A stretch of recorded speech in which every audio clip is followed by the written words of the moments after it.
আসসালামু আলাইকুম ভাইয়েরা, আজ আমি এসেছি মোহনগঞ্জের বিখ্যাত হিজল বনে। চারপাশটা দেখুন, কত সুন্দর লাগছে। শুকনো মৌসুমে হিজল গাছগুলো এমন সারি সারি দাঁড়িয়ে আছে।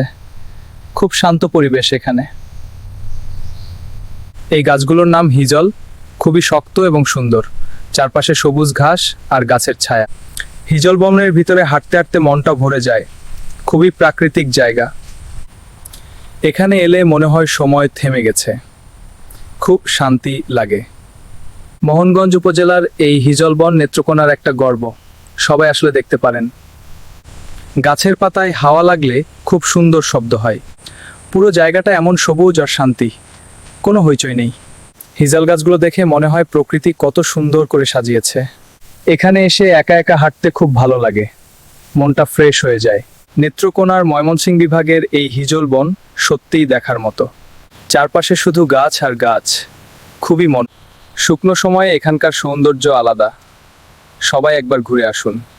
হিজল গাছের ছায়া পড়লে অনেক শান্তি পাওয়া যায়। এই জায়গাটা পরিবেশের জন্য খুব গুরুত্বপূর্ণ।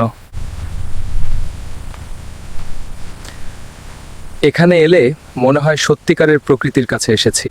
হিজলবন দেখে খুব ভালো লাগলো। আপনারাও আসবেন। আসসালামু আলাইকুম। হিজলবন, মোহনগঞ্জ, নেত্রকোনা। আল্লাহ হাফেজ।